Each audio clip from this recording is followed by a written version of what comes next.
গল্প সফরে আপনাদের স্বাগত।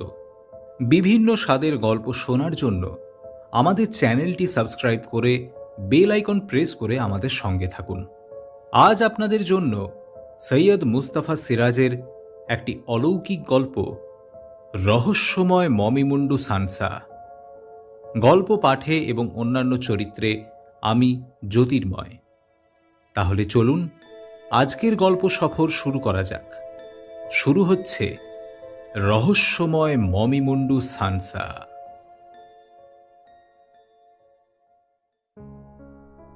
জেভিয়ার সাহেবের সঙ্গে আমার পরিচয় হয়েছিল কালু মিস্ত্রি লেনে থাকার সময়। আসলে ওটা ছিল একটা বস্তি এলাকা। ঘিঞ্জি গলির দুধারে টালির বাড়ি আর জীর্ণ সব একতলা ও দোতলা দালান। তারই মধ্যে একটা দোতলা বাড়ির ছাদে একখানা ঘর আর ছোট বাথরুম এক বন্ধুর তদবিরে আমি অনেক কম ভাড়াতেই পেয়েছিলাম। আমার সেই বন্ধু ছিলেন একজন আইনজীবী এবং বাড়িটার মালিক রাজেন মল্লিক ছিলেন তার মক্কেল। সেই বাড়ির নিচের তলায় দু ঘরের একটা ফ্ল্যাটে থাকতেন জেভিয়ার সাহেব। অন্য ফ্ল্যাটের ভাড়াটেরা সবাই কাজের মানুষ। সকাল সকাল যে যার কাজে চলে যেতেন, ফিরে আসতেন সন্ধ্যার পর। তাই ছাদে কারো পায়চারি করতে আসার তাগিদ ছিল না, শুধু জেভিয়ার সাহেব বাদে। এই বৃদ্ধ অ্যাংলো ইন্ডিয়ান ভদ্রলোক রোজ ভোরবেলা আর বিকেল থেকে সন্ধ্যা ছাদে উঠে কখনো পায়চারি করতেন, আবার কখনো আলিশার ধারে দাঁড়িয়ে দূরের দিকে চুপচাপ তাকিয়ে থাকতেন। সেই সূত্রেই তাঁর সঙ্গে আলাপ হয়। তাঁর মুখে বাংলা শুনেই আমি আকৃষ্ট হয়েছিলাম। ছাদের উপর এক ঘরের ফ্ল্যাটে আমি একা থাকি। একদিন ভোরবেলা আমার চোখে চোখ পড়তেই তিনি মিষ্টি হেসে বলেছিলেন, সুপ্রভাত মিস্টার চৌধুরী। আমাকেও বলতে হয়েছিল, সুপ্রভাত মিস্টার জেভিয়ার। ইংলিশে একটা কথা আছে, মর্নিং শোজ দ্য ডে। আজ দিনটা ভালোই যাবে। কি সুন্দর এই ভোরবেলাটা। আপনার কি মনে হয় বলুন মিস্টার চৌধুরী? আপনি বাঙালি তা কল্পনাও করিনি। আমি জানতাম আপনি অ্যাংলো ইন্ডিয়ান। জেভিয়ার সাহেব হেসে উঠেছিলেন। যার নাম চার্লস জেভিয়ার সে কি করে বাঙালি হয়? আসলে এই কলকাতার যে এলাকায় আমার জন্ম আর ছোটবেলাটা কেটেছিল সেটা এই এলাকার মতো নয়। সেখানে সবাই ছিলেন বাঙালি। তবে হ্যাঁ, আমি একজন অ্যাংলো ইন্ডিয়ান তাও সত্যি। কিন্তু আপনাকে একটু সতর্ক করে রাখি মিস্টার চৌধুরী, কোনো অ্যাংলো ইন্ডিয়ানকে অ্যাংলো ইন্ডিয়ান বললে সে আপনার উপর ভীষণ রেগে যাবে। দুঃখিত, আমি আপনার কাছে ক্ষমা চাইছি। জেভিয়ার সাহেব তখনই আমাকে দু হাতে জড়িয়ে ধরে বলেছিলেন, আরে আপনি আমার ছেলের বয়সী। তাছাড়া শুনেছি আপনি একজন লেখক। লেখকদের দেখতে পাওয়া একটা ভাগ্যের ব্যাপার। আমার ঘরে গেলে দেখবেন আমার অনেক বাতিকের মধ্যে বই পড়াও একটা বাতিক। কেন জানেন? সারা জীবন আমি জাহাজের নাবিক হয়ে কাটিয়েছি। কাজের অবসরে বই পড়া ছাড়া অনেক নাবিকের আর কিছুই করার থাকে না। যারা গান বাজনা জানে তাদের কথা আলাদা। অবাক হয়ে বলেছিলাম, আপনি নাবিক ছিলেন? বাহ, তাহলে তো পৃথিবীর কত দেশে ঘুরেছেন, কত আশ্চর্য জিনিস দেখেছেন। আশ্চর্য ঘটনাও আমার নাবিক জীবনে ঘটেছে। শুনলে আপনার অবিশ্বাস্য মনে হবে। বাহ, তাহলে তো আপনার নাবিক জীবনে সেই সব আশ্চর্য ঘটনা শুনলে আমারই লাভ। আপনার বলা আশ্চর্য ঘটনাকে আরও আশ্চর্য করে গল্প লিখব। কিন্তু আগে আপনি বলুন, আমি যে লেখক তা আপনি কি করে জানলেন? জেভিয়ার সাহেব চাপা গলায় সকৌতুকে বললেন, বাড়িওয়ালা রাজেনবাবু কদিন আগে দোতলার 4 নম্বর ফ্ল্যাটের মধুবাবুকে বলছিলেন ছাদের ওয়ান রুম ফ্ল্যাটটা যাকে ভাড়া দিয়েছি তিনি নাকি একজন লেখক। চাকরি নেই, গল্প লিখে টাকা রোজগার করেন। কি করা যাবে? আমার অ্যাডভোকেট অরুণবাবু তাই কথা ফেলতে পারলাম না। যাই হোক, কথাগুলো আমার কানে এসেছিল। ক্ষুব্ধ হয়ে বললাম, কিন্তু রাজেনবাবু তো আমার কাছ থেকে আমার লেখা বই নিয়ে যান। ওর স্ত্রী আর মেয়ে নাকি আমার লেখার ভক্ত। ভদ্রলোক এমন ভাব দেখান যেন আমাকে ঘর ভাড়া দিয়ে ধন্য হয়ে গেছেন। মিস্টার জেভিয়ার ঠোঁটে তর্জনী রেখে বললেন, চেপে যান, চেপে যান। কথাটা আমার বলা উচিত ছিল না, তা স্বীকার করছি। কিন্তু আমার সঙ্গেও তো রাজেনবাবু বাইরে বাইরে ভালো ব্যবহার করেন, আবার আড়ালে বলেন, হাজার ঘাটের মরা খেকো অ্যাংলো বুড়োটা কেন যে অস্ট্রেলিয়ায় ছেলে মেয়েদের কাছে চলে যাচ্ছে না, নতুন ভাড়াটে বসালে ডাবল ভাড়া পেতাম। আপনার ছেলে মেয়ে অস্ট্রেলিয়ায় থাকে? হ্যাঁ, ওরা আমার কাছেই ছিল। তেমন কোনো চাকরি পাচ্ছিল না, ওদের মামা থাকেন মেলবোর্নে, ওদের সেখানেই পাঠিয়ে দিয়েছিলাম। এখন ওরা খুব সুখে স্বাচ্ছন্দ্যে আছে। আমাকে বারবার যেতে বলে, মন স্থির করতে পারি না। এই শহরটা আমাকে যেন পায়ে শেকল বেঁধে আটকে রেখেছে। এভাবেই অবসরপ্রাপ্ত নাবিক চার্লস জেভিয়ারের সঙ্গে আমার আলাপ এবং ক্রমে একটা নিবিড় ঘনিষ্ঠ সম্পর্ক গড়ে উঠেছিল।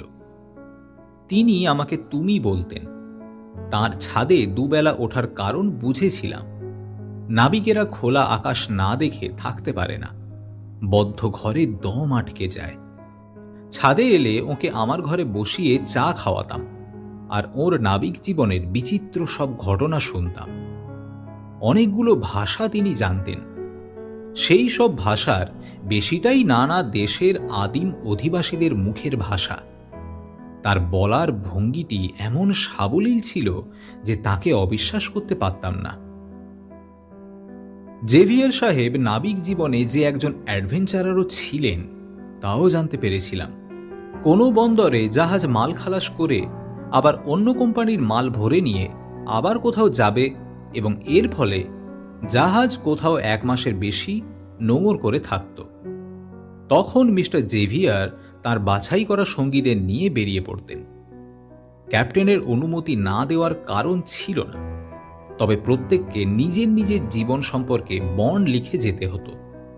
তার মানে বাইরে কোথাও গিয়ে তাদের মৃত্যু হলে জাহাজ কোম্পানি তার দায়িত্ব নেবে না। তবে কোনো কোনো ক্যাপ্টেন নিজেও অ্যাডভেঞ্চারের অনুরাগী ছিলেন, তিনি নাবিক দলটির সঙ্গেই যেতেন। মাস 2 পরে একদিন সন্ধ্যায় জেভিয়ার সাহেব আমাকে রাতের খাওয়ার জন্য আমন্ত্রণ জানিয়েছিলেন। তার বাইরের ঘরে অনেকবারই গেছি এবং চা কফি খেয়েছি। ঘরটা সত্যি বইয়ের র্যাকে ঠাসা, কিন্তু তার বেডরুমে কখনো ঢোকার সুযোগ পাইনি। সে রাতে তিনি বললেন, চৌধুরী, চলো তোমাকে আমার বেডরুমে জাদুঘরে নিয়ে যাই। বললাম, আপনার বেডরুমে জাদুঘর? সে কি? চলো তো, গিয়েই দেখবে।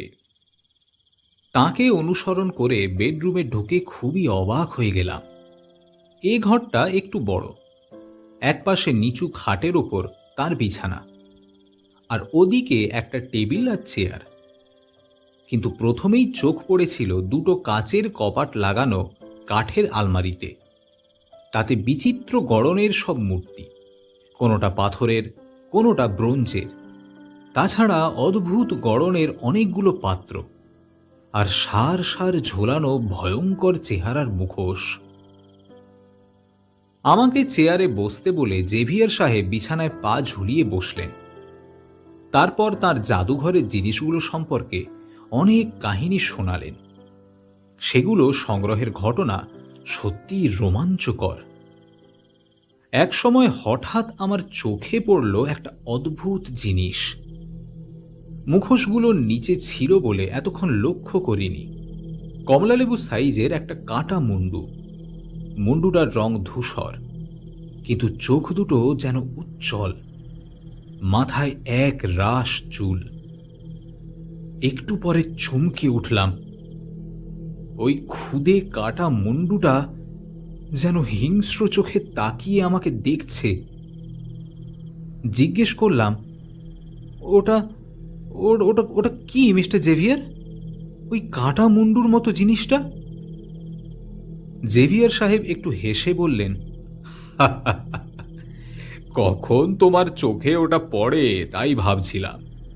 হ্যাঁ, ওটা চোখে পড়তে বাধ্য। ওটা কি তা তুমি জানতে চাইবে, এও স্বাভাবিক। তবে প্রথমেই বলি, ওটার নাম হচ্ছে সানসা। সানসা? ওটা কিসে তৈরি করা হয়েছে? আগে শব্দটা তোমাকে ইংলিশে লিখে দেখাচ্ছি। বলে তিনি টেবিল থেকে একটা ছোট্ট প্যাড টেনে নিয়ে লিখলেন। TSANTSA।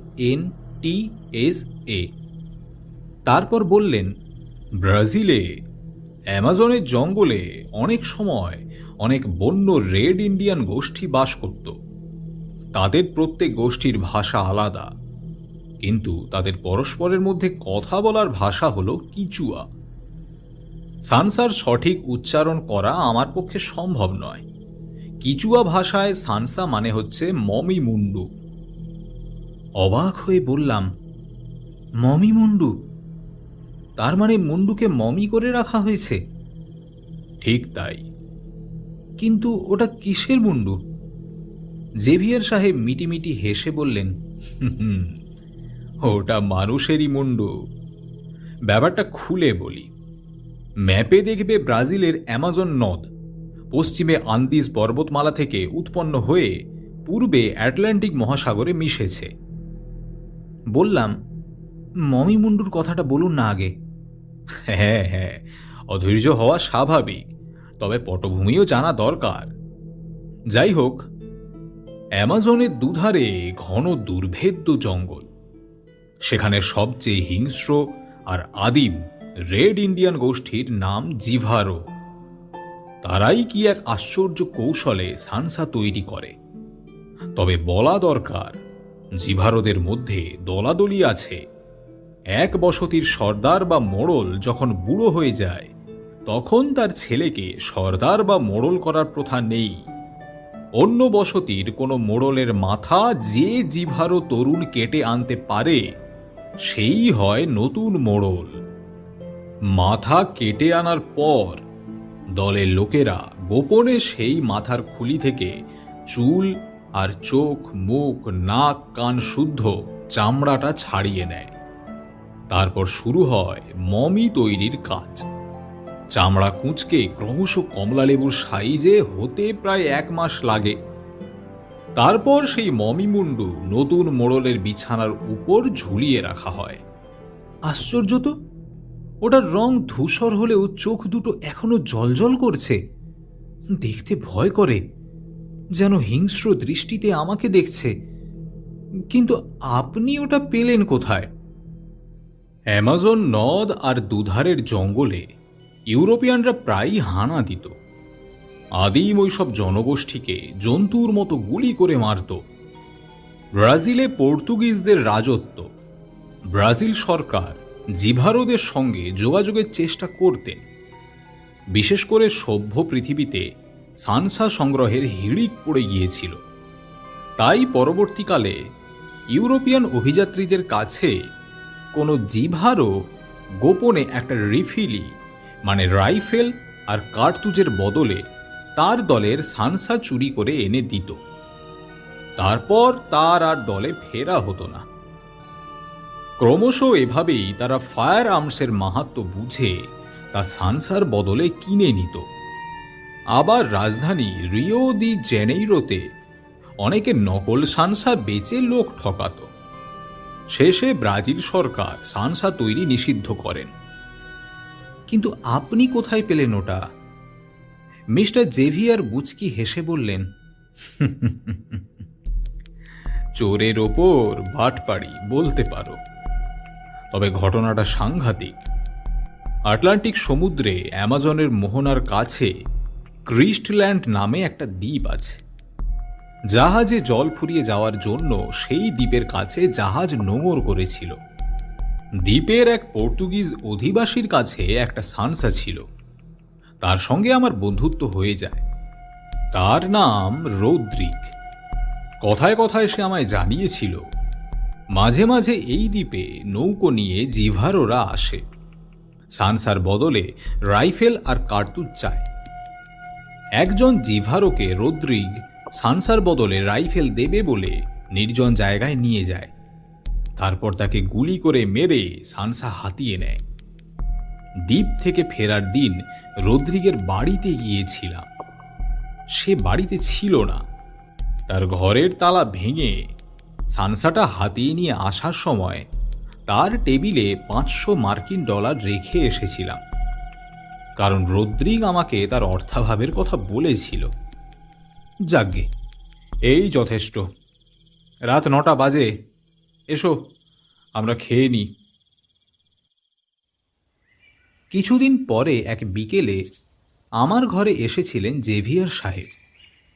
আমি তার কাছে শোনা একটা ঘটনার ভিত্তিতে ছোটদের জন্য উপন্যাস লেখার চেষ্টা করছিলাম। কাগজ কলম রেখে বললাম, আসুন আঙ্কেল, আসুন, বসুন। তাকে আমি আঙ্কেল বলা শুরু করেছিলাম, তো তিনি বসলেন না। তাকে কেমন যেন বিমর্ষ দেখাচ্ছিল। বললেন, তোমার লেখায় বাধা দেওয়ার জন্য খুবই দুঃখিত, তবে বসবো না।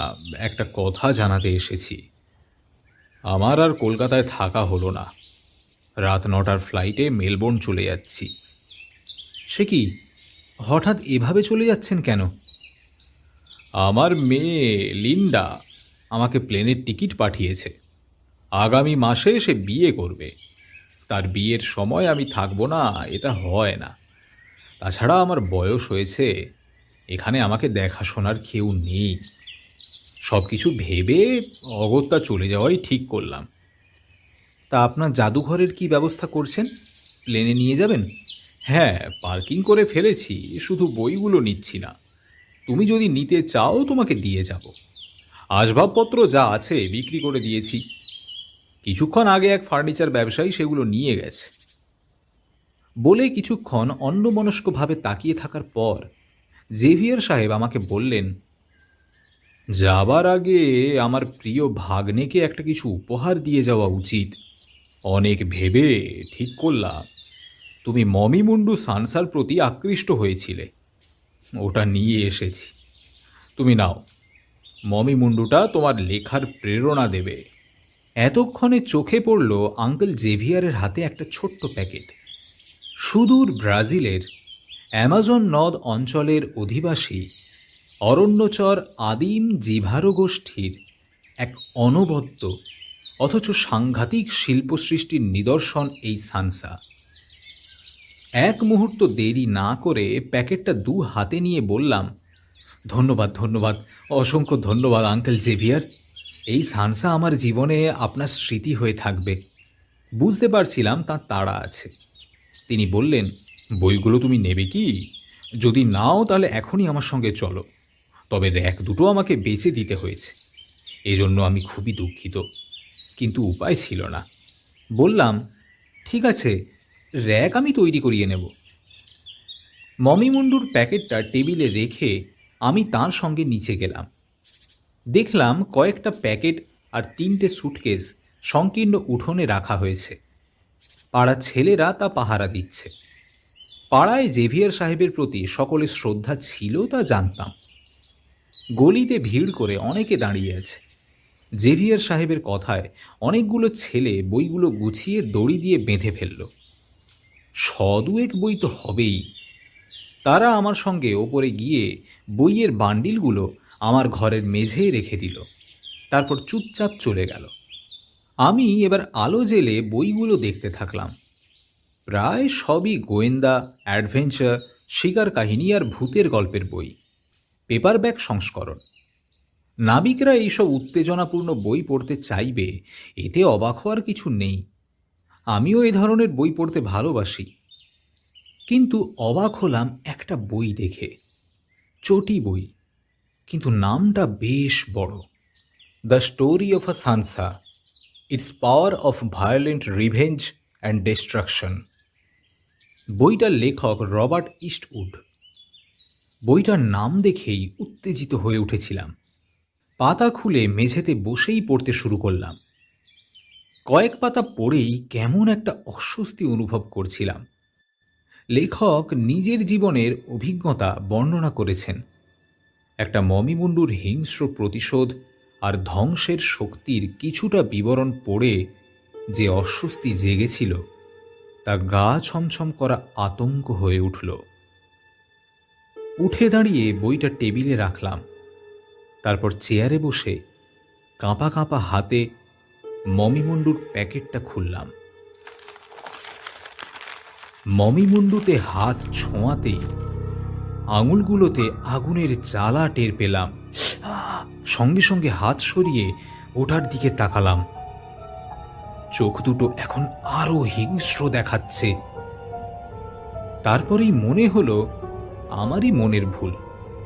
বইটার কিছু অংশ পড়ে লেখকের কথা বিশ্বাস করেছি এবং তাই মিথ্যা অস্বস্তি ও আতঙ্ক আমায় পেয়ে বসেছে। কিছুক্ষণের মধ্যেই বেপরোয়া হয়ে উঠলাম। এবার যেন আমি নিজেই হিংস্র হয়ে কমলালেবুর সাইজ মমিমুন্ডুটাকে দরকার হলে আছাড় মেরে গুঁড়ো করে ফেলব। ওটা প্যাকেট থেকে বের করতে এবার কোনো উত্তাপ টের পেলাম না। টেবিলের ওপর একটা কুলুঙ্গি ছিল, সেখানে আমি অ্যালার্ম ক্লক রাখতাম।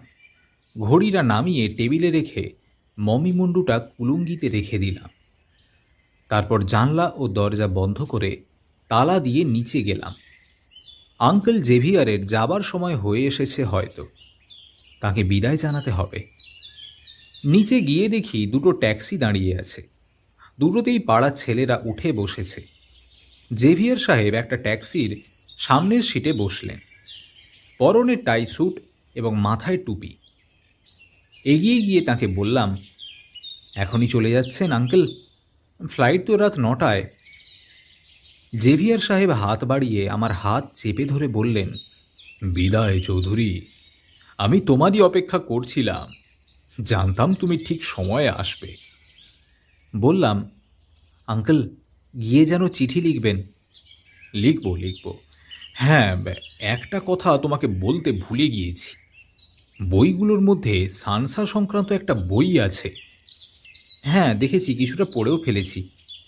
জেভিয়ার সাহেব মিটিমিটি হেসে বললেন, চৌধুরী, একটা কথা মনে রাখবে, একজন জীবিত মানুষ অসংখ্য মৃত মানুষের চেয়ে শক্তিমান। আচ্ছা চলি।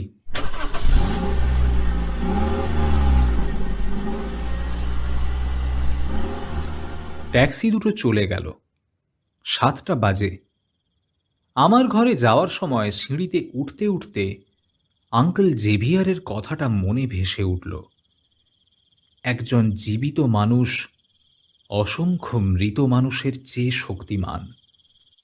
ঘরে আলো জ্বালিয়ে রেখে গিয়েছিলাম। দরজার তালা খোলার সময় মনে হলো, যদি মমিমুন্ডুটা যার, তার আত্মা অ্যামাজনের জঙ্গল থেকে এসে তার মাথার খোঁজে আমার ঘরে হানা দেয়, তাকে কাগজ কাটা ছুরিটা দিয়েই খুঁচিয়ে খুঁচিয়ে মারব। দরজা খোলার পরই আমার চোখ পড়ল কুলুঙ্গির দিকে। কি আশ্চর্য, মমিমুন্ডুটা তো ওখানে নেই। পরক্ষণে দেখতে পেলাম ওটা টেবিলে রাখা সেই বইটার ওপর রাখা আছে। অসম্ভব, এ হতে পারে না। আমি মমিমুন্ডুটার চুল খামচে ধরে বললাম, এই বেটার ছেলে, কিচুয়া ভাষা আমি জানি না, কিন্তু ওই ছুরিটা দেখতে পাচ্ছ? আবার বদমাইশি করলে একটা চোখে ছুরির ডগা বিঁধিয়ে দেব, সাবধান। বলে সেটা আবার কুলুঙ্গিতে রেখে দিলাম।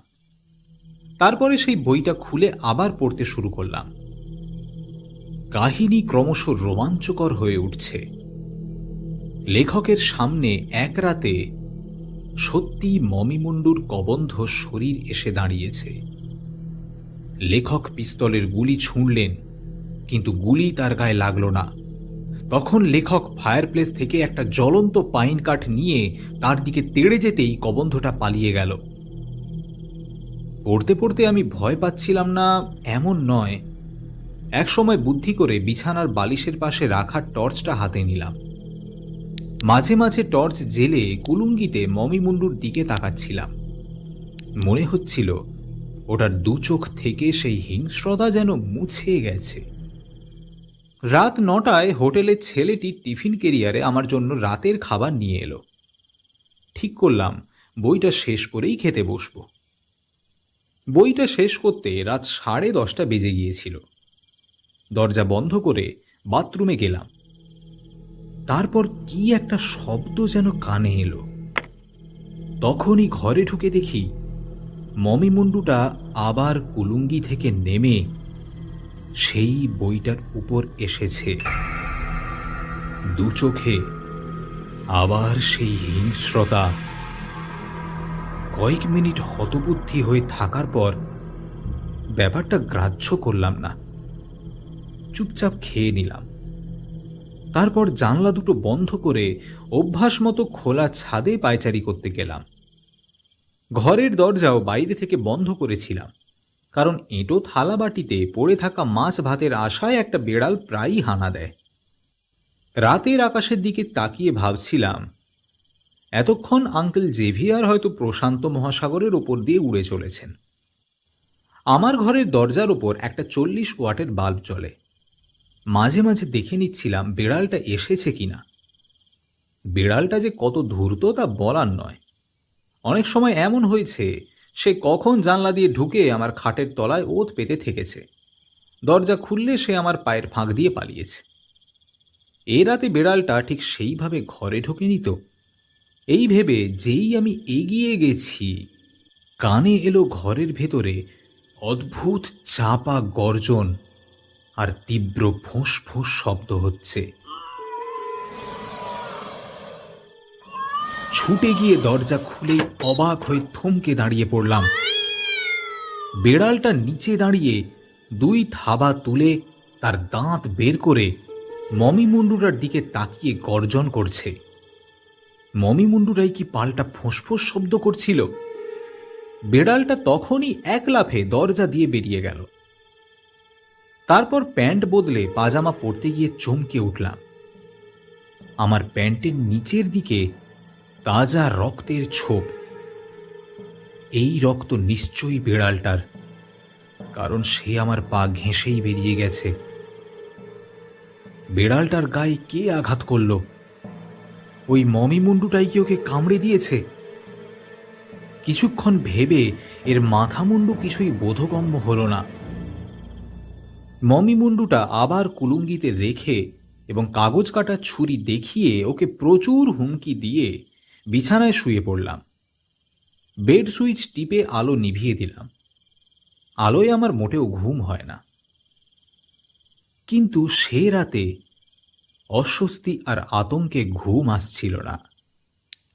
মাঝে মাঝে টর্চ জেলে কুলুঙ্গিতে মমি মুন্ডুটা দেখে নিচ্ছিলাম। হয়তো আমার ছুরি দেখিয়ে হুমকি দেওয়ায় ব্যাটার ছেলে জব্দ হয়েছে। জেভিয়ার বুড়োর কথাটা মনে পড়ছিল। একজন জীবিত মানুষ অসংখ্য মৃত মানুষের চেয়ে শক্তিমান। কাজেই একজন জীবিত মানুষ হয়ে মৃত এক আদিম মানুষের কাটা মুন্ডুকে আমার ভয় পাওয়া উচিত নয়। এই সব কথা ভাবতে ভাবতে কখন ঘুমিয়ে পড়েছিলাম কে জানে। এক সময় হঠাৎ ঘুম ভেঙে গেল। আমার বুকের উপর কি একটা ভারী জিনিস যেন বসে আছে। দম আটকে যাচ্ছে। আগে বেড সুইচ টিপে আলো জ্বালানোর চেষ্টা করলাম, কিন্তু আলো জ্বলল না। জানলার বাইরেও অন্ধকার। তাহলে লোডশেডিং চলেছে। ফ্যান ঘুরছে না তা টের পেলাম উৎকট গরমে। কিন্তু আমার বুকে কি চেপে বসেছে এবং এত শ্বাস প্রশ্বাসে কষ্ট হচ্ছে।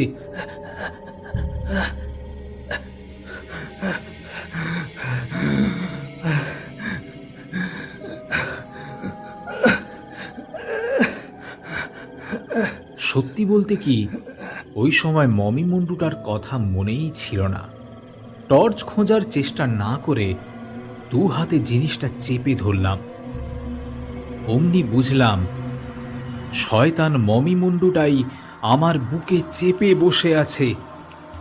ক্রোধে হিংসায় সজোরে ওটা 2 হাতে তুলে ছুঁড়ে ফেললাম। তারপর উঠে বসলাম, আর তখনই ঘরের আলো জ্বলে উঠল। বেড সুইচ অন করাই ছিল। বিছানা থেকে নেমে দেখি মমি মুন্ডুটা মেঝে কোথাও পড়ে নেই। তারপর দৃষ্টি গেল কুলুঙ্গির দিকে। আশ্চর্য ব্যাপার, ব্যাটার ছেলে যথাস্থানেই আছে। তাহলে আমি কি একটা সাংঘাতিক স্বপ্ন দেখছিলাম? না, মোটেও স্বপ্ন নয়। ওই আদিম অরণ্যের হিংস্র এক অপ্রাকৃত শক্তি সত্যিই আমাকে শ্বাসরোধ করে মেরে ফেলতে চেয়েছিল। বাকি রাত আর ঘুম হলো না। ভোর 5টায় উঠে স্টোভ জেলে চা তৈরি করে খাওয়ার পর শরীরটা ঝরঝরে হয়ে উঠল। ব্যাটার ছেলে কুলুঙ্গিতেই আছে। বেরিয়ে গিয়ে রাস্তার দিকে আলিশায় ঝুঁকে দেখি নর্দমার ধারে সেই বেড়ালটা পড়ে আছে। মাথায় কালচে রক্ত স্পষ্ট দেখা যাচ্ছিল। একটি ছেলে বেড়ালটাকে দেখা মাত্র চেঁচিয়ে উঠল, এ বুড়িয়া, ये देख कौन तेरी बिल्ली मार दिया। পাড়ার এক বুড়ি হন্তদন্ত হয়ে ছুটে এসে বেড়ালটার কাছে চিৎকার করে কান্না জুড়ে দিল। বস্তি এলাকায় যা হয়, রীতিমতো ভিড় জমে গেল। সেদিন ছিল রবিবার। কোথাও বেরোয়নি। জিভারো ইন্ডিয়ানদের মমিমুন্ডু সানসা নিয়ে একটা জমজমাট রহস্য কাহিনী লেখার চেষ্টা করছিলাম, কিন্তু গল্পটা জমছিল না। মনে অস্বস্তি আর আতঙ্ক নিয়ে কি গল্প লেখা যায়? তবে মমিমুন্ডুটা আজ বদমাইশি করেনি, কুলুঙ্গি ছেড়ে নামেনি। তবে রাতের বেলায় কি করবে তা বলা যায় না। ওই বেড়ালটার মতো আমাকেও যদি হিংস্র দাঁত বের করে কামড়ে দেয় তাহলে? বিকেলে বাড়িওয়ালা রাজেনবাবু এলেন। তাকে সসম্মানে ঘরে ডেকে বসালাম।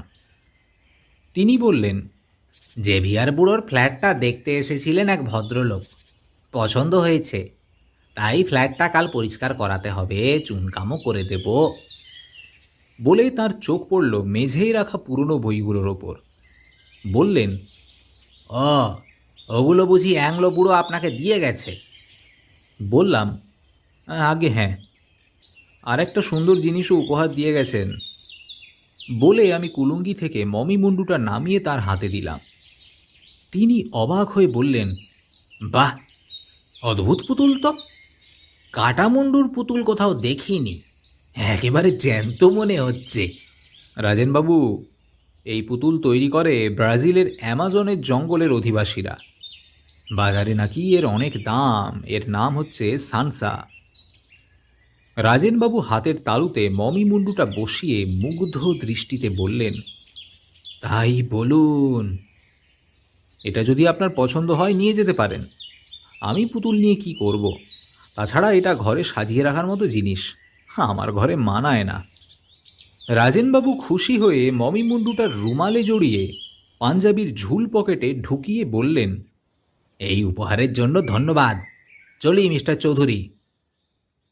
আপদ বিদায় করে সে রাতটা নিশ্চিন্তে কাটিয়েছিলাম, কিন্তু তখনও জানতাম না শয়তান মমিমুন্ডুটা আমাকে সহজে রেহাই দেবে না। ভোরে চা খেয়ে আজকের খবরে কাগজটা পড়ছিলাম। এমন সময় ছাদে জুতোর জোরালো শব্দ তুলে বাড়ির মালিক রাজেন মল্লিকের আবির্ভাব ঘটল। জানলা দিয়ে তাকে দেখা মাত্র আঁচ করেছিলাম তিনি বেজায় খাপ্পা হয়ে ছুটে এসেছেন। দরজার সামনে দাঁড়িয়ে তিনি তর্জন গর্জন করে বললেন, আপনাকে ভালো মানুষ বলে জানতাম, আর আপনি কিনা অ্যাংলো বুড়োর চক্রান্তে জড়িয়ে আমার সর্বনাশ করে ছাড়লেন। আপনার নামে ফৌজদারি মামলা করা যায় তা জানেন?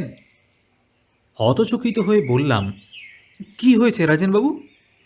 আমার সর্বনাশ হয়েছে। আপনি জেভিয়ার বুড়োরই পরামর্শে আমাকে ভুলিয়ে ভালিয়ে একটা সাংঘাতিক বিষাক্ত জিনিস দিয়েছিলেন। আপনাকে আমি সহজে ছাড়ব না। উঠে দাঁড়িয়ে মিনতি করে বললাম, প্লিজ রাজেনবাবু, একটু শান্ত হন। ঠান্ডা মাথায় আমাকে বলুন কি হয়েছে। আমার পক্ষে সম্ভব হলে তার প্রতিকার করব। রাজেনবাবু বুড়ো আঙুল দেখিয়ে বললেন, কচু করবেন, কচু। আমার প্রিয় অ্যালেসেসিয়ান কুকুর জনির প্রাণ ফিরিয়ে দিতে পারবেন? বলেন কি? আপনার কুকুর কি করে মারা গেল? আপনার ওই কাটামুন্ডু খেয়ে। একটু খুলে বলুন প্লিজ। তার আগে ঘরে এসে বসুন। আসুন, কি হয়েছে বলুন। এবার রাজেনবাবু একটু শান্ত হলেন। রুমালে মুখ মুছে বললেন, ঘরে যাব না, এখান থেকেই বলছি। কাল বাড়ি ফিরতে সন্ধ্যা হয়েছিল। বসার ঘরে ঢুকে কাটামুন্ডুর পুতুলটা সবে টেবিলে বসিয়ে আমার স্ত্রী আর মেয়েকে ডাকছি। ওরা আসার আগেই জনি ঘরে ঢুকেই গর্জন করে ওটা কামড়ে ধরে মেঝেতে বসলো। বাধা দেবার সুযোগই পাইনি। তারপর দুই পায়ের নখ দিয়ে কাঁটা মুন্ডুর চুল ধরে জনি মুন্ডুটা কামড়ে কামড়ে খেয়ে ফেলল। ততক্ষণে আমার স্ত্রী আর মেয়ে তিন্নি এসে গেছে। তারা কিছু বুঝতে পারছিল না। এরপর জনির প্রকাণ্ড শরীর শূন্যে উঠে মেঝে আছড়ে পড়ল, যেন কোনো অদৃশ্য দানব জনিকে তুলে আছাড় মারল। জনির শরীর থর থর করে কাঁপছিল, মুখে কুই কুই করে শব্দ করছিল। তখনই গাড়িতে চাপিয়ে জনিকে পশু হাসপাতালে নিয়ে গেলাম। আমার স্ত্রীকে বলে এলাম ডাক্তারবাবুকে ফোন করে দিতে। জোরে শ্বাস ছাড়লেন রাজেনবাবু। জিজ্ঞাসা করলাম, তারপর? কাল ছিল রবিবার। ডাক্তার প্রাণগোবিন্দ হাজরা আমার খাতিরে ছুটে এসেছিলেন। তিনি জনিকে পরীক্ষা করে বললেন কুকুরটা মারা গেছে। আমি তাকে কাটামুন্ডুটার কথা সবই খুলে বললাম। উনি বললেন পুতুলটা হয়তো বিষাক্ত ছিল। আদিম বন্য লোকেরা অনেক রকম ভেষজ বিষের খবর রাখে। কুকুরটার পোস্টমর্টেম করে ডাক্তারবাবু খবর দেবেন। বললাম, কিন্তু বিশ্বাস করুন, আমি ওটা যে বিষাক্ত তা জানতাম না। চলে যাবার সময় জেভিয়ার সাহেব ওটা আমাকে উপহার দিয়ে গিয়েছিলেন। রাজেন মল্লিক গম্ভীর মুখে বললেন, আমার অ্যাডভোকেট অরুণ রায় আপনার বন্ধু। তাকে টেলিফোনে সব বলেছি। এও বলেছি এরপর আর আপনাকে ভাড়াটে রাখা আমার পক্ষে সম্ভব নয়। জনির দাম টাকা দিয়ে হয় না, একটা প্রাণ তো বটে। অরুণবাবু বলেছেন আপনাকে তিনি অন্য কোথাও ঘর দেখে দেবেন। 1 মাসের সময় রইল, তারপর ঘর খালি করে দেবেন, এই আমার শেষ কথা। বলে রাজেনবাবু জুতোর শব্দ করতে করতে চলে গেলেন। হতবাক হয়ে দাঁড়িয়ে রইলাম। মনে মনে চার্লস জেভিয়ারের মুন্ডুপাত করছিলাম আর ভাবছিলাম মমি মুন্ডুটা রাজেনবাবুকে দেওয়ার বোকামি না করে গঙ্গায় ফেলে দিয়ে এলেই ঠিক হতো। কিছুক্ষণ পর আমার অ্যাডভোকেট বন্ধু অরুণ এসে হাজির।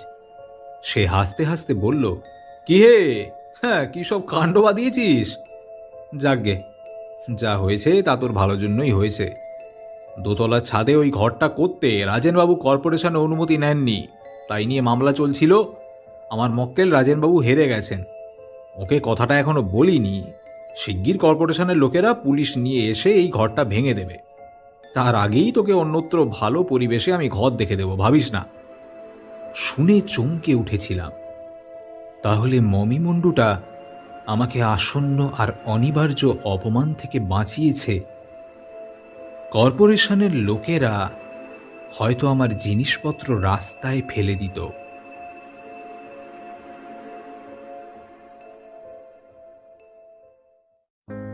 শুনছিলেন রহস্যময় মমিমুন্ডু সানসা, রচনা সৈয়দ মুস্তাফা সিরাজ। আশা করি গল্পটি আপনাদের ভালো লাগলো। ভিডিওটিকে অবশ্যই একটি লাইক করতে ভুলবেন না, শেয়ার করতে ভুলবেন না এবং কমেন্ট করে আপনাদের মূল্যবান মতামত জানাতে পারেন। দেখা হবে আরও একটি নতুন গল্পের সঙ্গে পরের গল্পের সফরে। নমস্কার।